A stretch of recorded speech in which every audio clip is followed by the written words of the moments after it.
Don't let your dreams be dreams. Bubble, bubble, bubble, bubble, bubble. Yesterday, you said tomorrow, so just do it! Bubble, bubble, bubble, bubble, bubble. You should get to the point where anyone else would quit, and you're not gonna stop there! Bubble, bubble, bubble, bubble, bubble. If you're tired of starting over, stop giving up. Bubble, bubble, bubble, bubble, bubble. Just do it! Bubble, bubble, bubble, bubble, bubble. Do it! Just do it! Take me out to Twitchy Dolphin Media presents Let's Get To. It's baseball from sea to shining sea by the team that brings you home. And now, your host, James Christopher.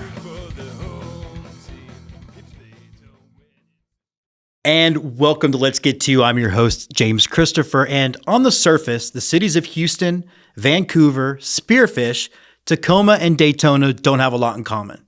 Some of them are big cities. Some of them are pretty small.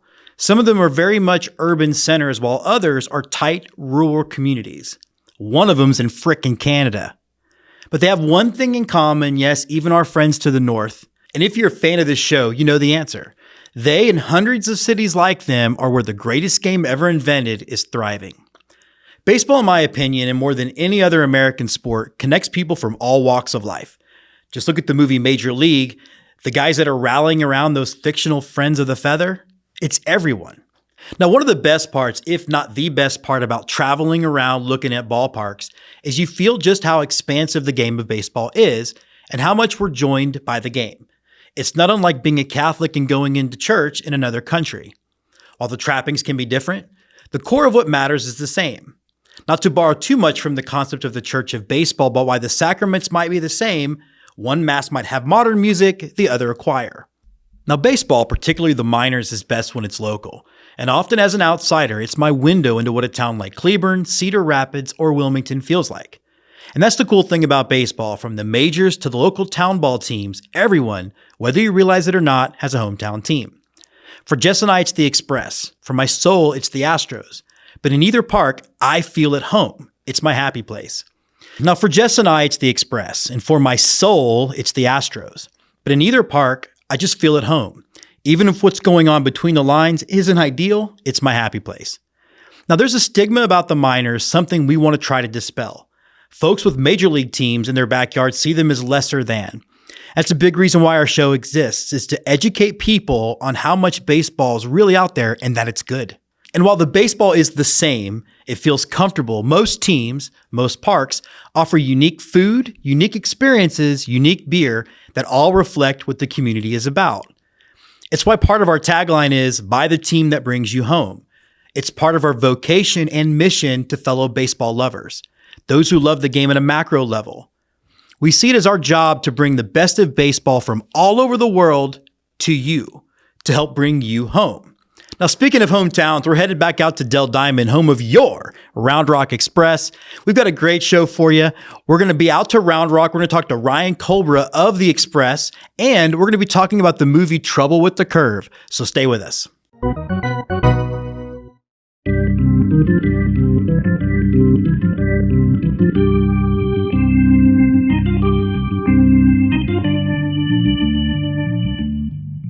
From the bleachers, the Let's Get To Game of the Week. And welcome to another episode of From the Bleachers. Now, before we get started, I want to do a shout out to some of my film students that are working on this segment.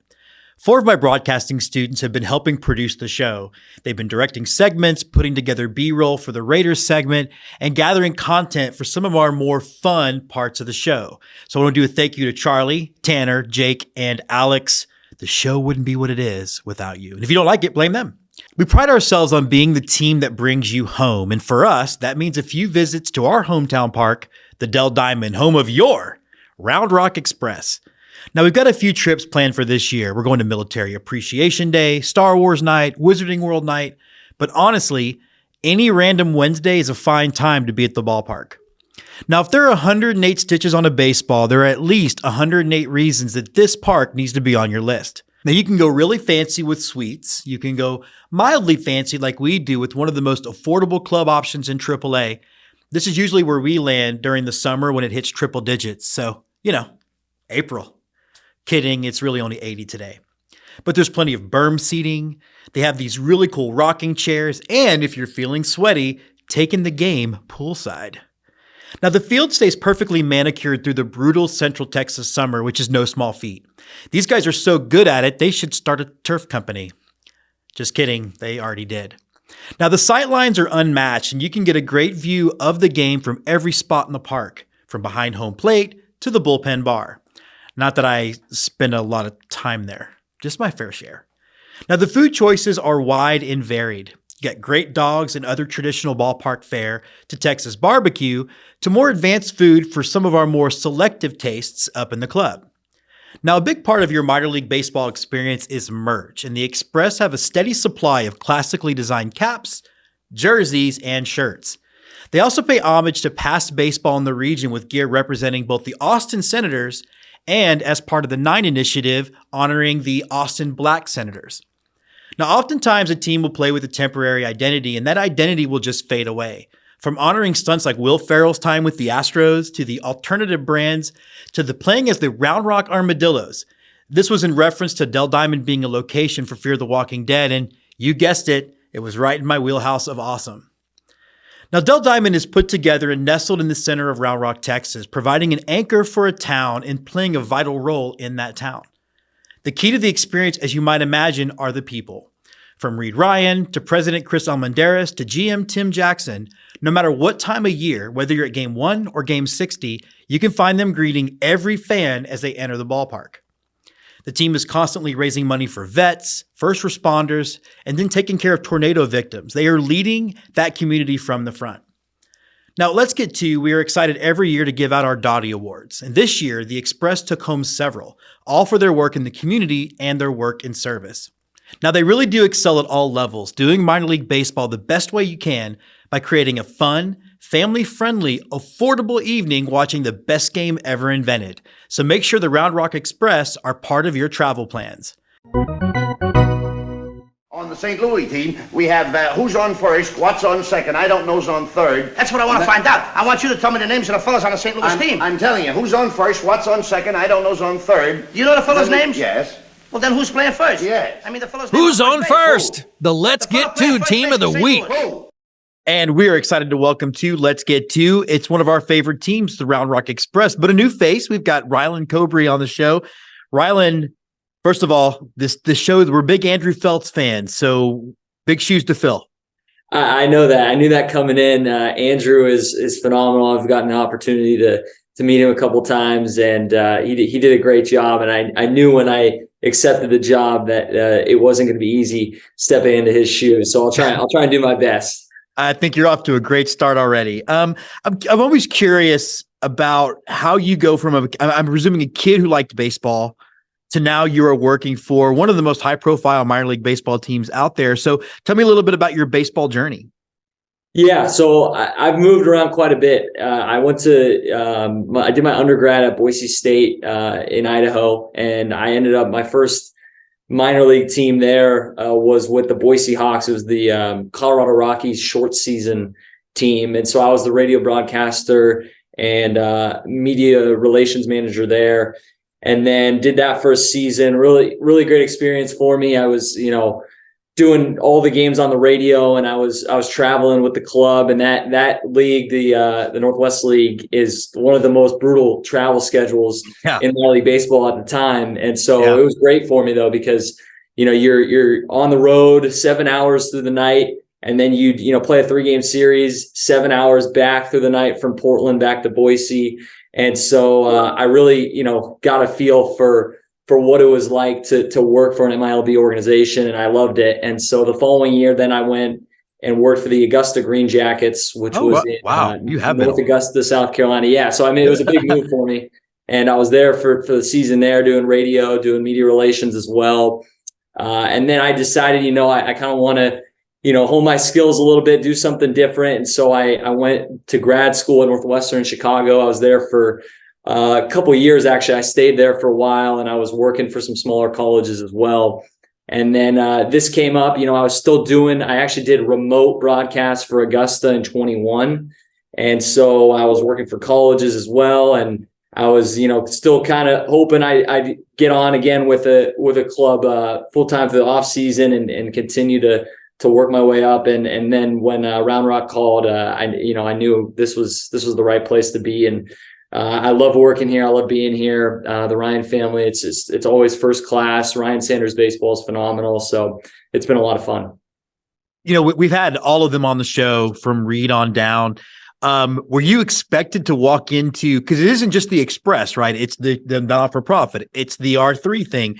Were you prepared for all the different directions? Because this is a group that's running all over the place, including to San Antonio, it turns out. Yeah. I knew just through baseball circles how well this place was run. And so coming in, I knew that, but it still has topped that expectation. I mean, they just treat their people so well. And, the Nolan Ryan Foundation just does so much great work for the community here in Central Texas. RS3 obviously continues to expand. And so it's a fun place to be. They're always trying to innovate, always trying to grow, and it starts from the top down. And so I'm very lucky, very fortunate to come to work every day and be here. Is this your first Texas experience, first prolonged Texas experience? It is. Yeah. This is my first Texas experience. Are you prepared for how Texas we can be? I mean, I'm sure you've heard the rumors that we're I actually have an old Round Rock pennant you can see off to my right, and it's got that Texas symbol right in the middle. Are you prepared for what all that entails? I don't think I was, coming down, but once you get here, you definitely start to realize it. And I think, honestly, the biggest thing was adjusting to the heat in the summer. I came in May and it's already 90 degrees. And so for me, that was definitely something that I knew it was hot. I didn't realize how hot it was. But it's nice to have, 75, 80 degrees in December and January. So I'll take that. Yeah, I know the University of Texas famously hires their professors in February. I mean, it's a smart move. Yeah. Come on down in August, but we're hiring you now. Right. Let's talk a little bit about, first of all, do you know that you're in the nicest press box in minor league baseball? It's funny because when we have radio broadcasters come through from opposing teams, a lot of them say that same thing. They love how spacious it is and the ability to kind of mingle in here before games. It's a great place to be, obviously, pre-game and during the game, because there's just so much space for everybody to kind of lay out and talk to each other. Yeah, it was my first experience in a minor league press. Years ago when we first started the show. And so everyone afterward was like, oh, this is adorable. All right, let's talk a little bit about what 2023, is going to look like for your Round Rock Express.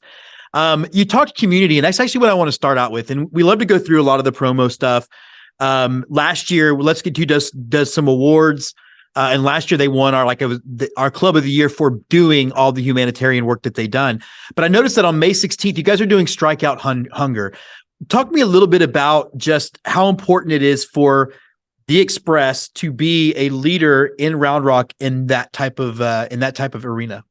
Yeah, it's huge. And I think, like I kind of mentioned earlier, obviously the Nolan Ryan Foundation, which is our nonprofit arm, does so much work for the community, and Strikeout Hunger is part of that. The Round Rock Serving Center is really important to us. Laura Fergoso, who's our vice president of marketing, serves on that board, and so she's always been a huge advocate for the Serving Center and how crucial they are to this area. So we take that really seriously here. It's important to us, and I know on May 16th the community will definitely come together and turn out again for it.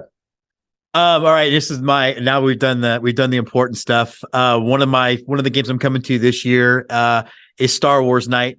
Look, I'm a big Star Wars fan. Tell me what's planned for Star Wars night. Are we having jerseys? Are we having giveaways? What are we doing? So yes. And Star Wars night, I've every year, because this is for me, I didn't include in my kind of intro, but I was in Kenosha, Wisconsin in 2016. Mm-hmm. So this is a year, if you want to count that, I guess this would be year 6 for me in minor league baseball. But Star Wars night, it was actually my first series here last year having that. And so it's always huge. You got the lightsabers are out. We sell those in the team store. Those go quick. If you don't go in there real early, the rail yard, you're not going to get one of those. Colin Perry, who's our director of Ballpark Entertainment, does a phenomenal job with in-game on our video board of showing clips, doing all that. Pre-game, I think last year we had Darth Vader. I don't want to commit to exactly who's going to be here this year because I don't want to oversell anything. But I know we did have characters from Star Wars out here. The gates, they're lining up early, and so it's always a fun night. Do we know if we're doing an alternative uniform for it this year? We will not have an alternative uniform this year for Star Wars Night. No. Okay. Let's go through some big ones. What are some ones that you're excited about? I know like you guys do the Texas Hall of Fame thing every year. The Nolan Ryan bobblehead series giveaway is going to be on June 2nd, which I think it will be interesting. It's Nolan Ryan as a New York Met, so I have to figure out how I'm going to kind of bridge that gap. But talk to me a little bit of what are you looking forward to at the ballpark this year yourself personally? So I'm not just saying this to say this. I really do believe this. I think our promo schedule is the best in minor league baseball this year. It is top notch. You just mentioned it, the Nolan Ryan bobblehead series throughout the season that fans can collect. Those are going to be, they're going to connect. So you can get all those, and it's his pitching motion, and they can come together as one. Oh, wait. So that might be worth coming. Okay. All right. I would, mark your calendar for that. It's going to be awesome. So we've got that going on. Obviously our fireworks nights are always great. But we've really leaned into the jersey giveaways this year. That's another one that throughout the season you're going to have a chance to get your hands on. So, we have that faux back uniform that we wear. It's those powder blues. We're going to be doing a jersey giveaway right off the bat on that Saturday, April 1st to open the season. We also have our Austin Black Senators jerseys that we're going to be giving away. So the giveaways on Friday and Saturday games are throughout the season. And then obviously you have, your daily promo nights that we're going to have throughout the week, $2 Taco Tuesdays. And so there's always going to be something every single night that you come out here. There's going to be something, and really January, February, obviously people always ask us, what are you doing in the off season? Like, right. Yeah. On in a minor league baseball off season. And we're always preparing for the next year, right? We're always getting ready. And I'll say the buzz in January and February about this promo schedule was about as high as I've seen it in my time working in minor league baseball. And I know we're going to execute it well, and it's going to be a lot of fun. I famously was blocked, and I'm not a guy who gets blocked on Twitter, right? I'm fun, I'm positive, whatever. I famously got blocked by Astros beat writer Chandler Rome because he was dissing Princess Night, and I simply tried to educate him on the importance of bringing different people to the ballpark. Talk to me a little bit about that and how important it is to grow the game by bringing people that might not want to go to a baseball game on the surface, but hey, maybe they discover it and like it. So I'm glad you brought this up because it's so important in what we do. And also Princess Night is one of our biggest nights of the season. Like people really don't realize how big, Princess Night is, the photo shoot that we have, and all the pageantry around it. It's a huge night for us. So, when you're coming to the ballpark, you're going to have your diehard baseball fans, right? Like you're always going to have those people that are going to fill the stands. They want to see the prospect. They want to see a certain player that they, have been watching throughout the minor leagues, whatever it might be. But really, it's everything else around the game that if you don't care about baseball, you don't like baseball, you're going to come to one of these games and have a good time. There's an opportunity for you. I'm looking out right now through our press box window at the lawn beyond our outfield fence to sit down, have a beer, relax, hang out. You can watch the game if you want to watch the game. If you don't want to watch the game, you want to hang out with friends and just, get yourself a $2 taco on a Tuesday, whatever it might be. You have that opportunity. And so I always am talking to people about that this isn't just baseball. It's so much more than that. And, Ryan Sanders baseball has really taken that seriously. And I think everybody around here does know that. Yeah, I can't agree more. And it's always funny to me when I hear people argue that the average fan in baseball is getting older, but yet they don't want to do anything to actually attract a younger fan. All right, clear your head. We have 5 rapid fire questions. You ready for this? All right, let's go. Hit me. All right. What is your favorite part about the off season? Man, my favorite part about the off season, I like the golf. So that's one. So I'm enjoying the Texas weather to be able to golf in December and January.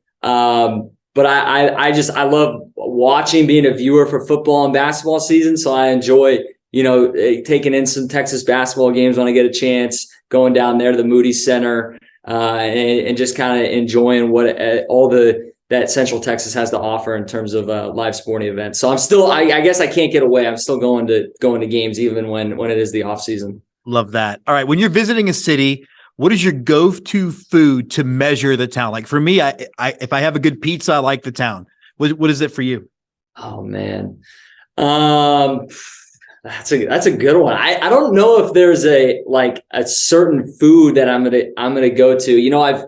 I was living in the South for a while for just being in Augusta. And so I felt like I was going to a lot of barbecue places. Mm-hmm. So that might be one. I guess it kind of depends where I'm at. I will say, pizza is obviously a big one. I always like a good burger, so I'm going to try and find, the best burger spot. But I guess it depends. I guess I've never really thought of it in those terms of just one type of food and then judging it off of that. That's not a bad idea. I was coming from Chicago before this, and I'm not originally from Chicago. I'm originally from Northern California, but I like to think that I'm from Chicago because I loved it there so much. And so I love deep dish pizza, and I'd eat at a lot of pizza places there. So I guess it always changes. My wife's queso. If your queso is good, she's happy to be there. All right, that. Godfather 1 or 2? Oh man, I'm gonna be embarrassed here, Jim. I haven't seen either. And this is bad. I know. I just gotta be transparent though. I have to admit, I have not seen either one of them, and it's a problem. I need to see more movies. I've made a conscious effort of it, and we have Dazed and Confused night here later in the season in September, and so I just watched Dazed and Confused. That was great. And so I'll get better. And the next time I come on here, I will have an answer for you. When you come on to wrap up the season, you need to have seen one of them. I'm a filmmaker by trade, and I run a film department. So okay, all right, we're good. I'll be better. Don't block me on Twitter. All right? You're not blocked. Don't worry. Okay. All right. Dad hat, flex fit, or fitted? Ooh, this is a good one. I'd say dad hat, definitely. I'd like to consider myself, I make a lot of dad jokes, so I'll say dad hat. All right. We've got some new rules in Major League Baseball, starting with the pandemic to now. Which one do you think needs to go? Ooh, of the new rules. Of the new rules, right. Man, here's the thing. So we at AAA, we've seen all these. We saw all of this last year.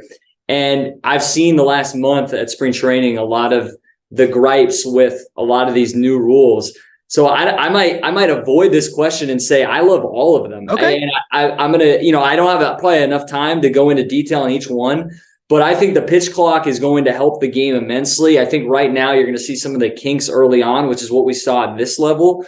But it makes the game a crisper form. It's a crisper form of baseball. You have more pace. There's more tempo to it. When you brought up earlier that younger crowd that Major League Baseball is trying to get itself to come out, get those younger people out. I think this is going to help that. And I know a lot of people are going to disagree with that right now, but in September and October, as we get later in the year and people see it play out, I actually think it's going to help. So I'm going to argue that I like all of them. I'm against the grain here on this. My only issue is the one where the limited throwovers for first. Like that to me is a little bit taking the strategy out of it.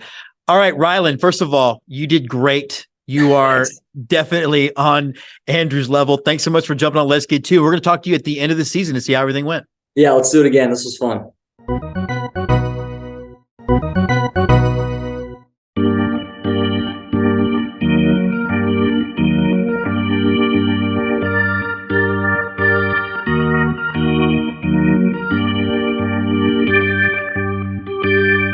Lights, camera, play ball. The best in baseball cinema. And welcome to Lights, Camera, Play Ball. Now, for some reason, Trouble with the Curve gets a lot of heat, and no one can tell me exactly why. Get it? Heat, curveball. Anyway, the cast of this movie is great. You've Clint Eastwood, Amy Adams, John Goodman, Matthew Lillard. It's even got Eddie Harris in it, though there's no word if there's Vagisil, Bardol, or jalapeno up his nose. Of course, if the umps are watching me close, I just rub a little jalapeno inside my nose, get it running, and if I need to load the ball up a little, just wipe my nose. You put snot on the ball? So is there some residual hate of Justin Timberlake I don't know about? Is it because your girlfriend or boyfriend might be thinking about him during the naughty time? It's got to be something. So the movie deals with the classic argument of analytics versus eyeballs when it comes to evaluating players. It's the anti-Moneyball, eschewing computers for newspapers and stats on a screen for eyes and ears on a ball field. And while neither movie gets that right, modern baseball should really rely on both methods to evaluate players, it's not really the point. We meet Clint Eastwood's Gus Lobel at the tail end of a scouting career that has left him broke and estranged from his daughter. He's a man growing further and further away from the game that's changing, the game he devoted his life to. This is where his daughter Mickey, named for Mr. Mantle, comes in. You see, Trouble with the Curve succeeds where the best baseball movies make their mark, by having a movie that isn't just about baseball. It's about a father and a daughter and how they love the same thing, but have grown apart from each other. Now, Mickey helping him scout a high school phenom serves as the perfect setup for them. It allows them to get through their issues in an organic way. The realization that Gus needs his daughter and Mickey needs her dad, all learned through the best game ever invented, is played out in just the right tone by both Eastwood and Amy Adams. Is it pie in the sky?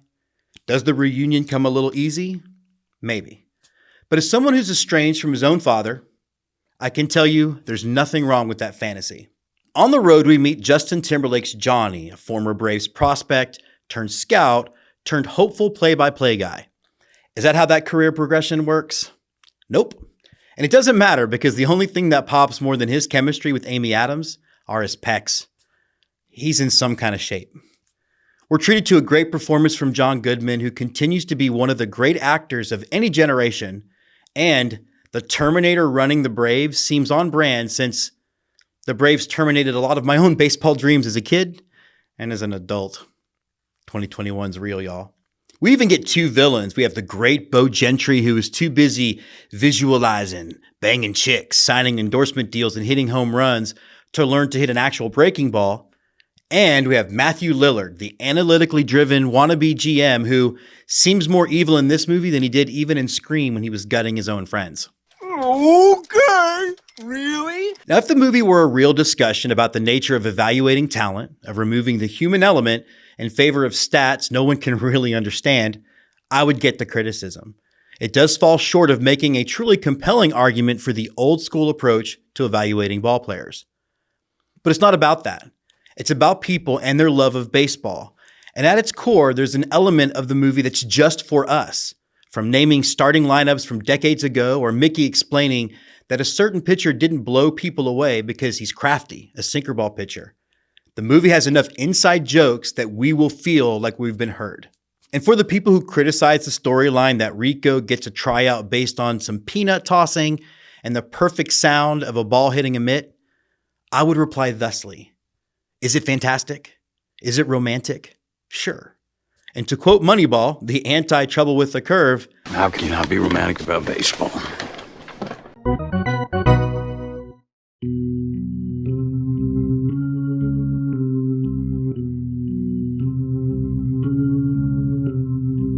And now, on to close it out, the right-hander from Houston, Texas, James Christopher.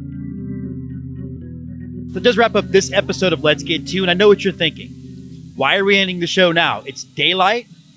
The game hasn't even started. What in the name of Oscar Mayer is going on here? Well, I'll tell you. It's Dollar Dog Night. These things aren't going to eat themselves, so I've got some work to do. We're going to be back next week with our very special Memphis episode. And remember, as I do in all my walks of life, when it comes to Dollar Dogs, Let's Get To. Let's Get To is presented by Twitchy Dolphin Media. Creative directors, Jessica Bivey-Jedgetz. Executive producers, James Christopher, Andy Tumcheson, and Scott McIntyre. Produced by Andrew Nelson and Eric Mertens. Associate producers, Timothy Jedgetz and Jess Canaster. All content created by Let's Get To is the sole property of Twitchy Dolphin Media. All content created by teams covered in the episode are the sole property of the trademark holders.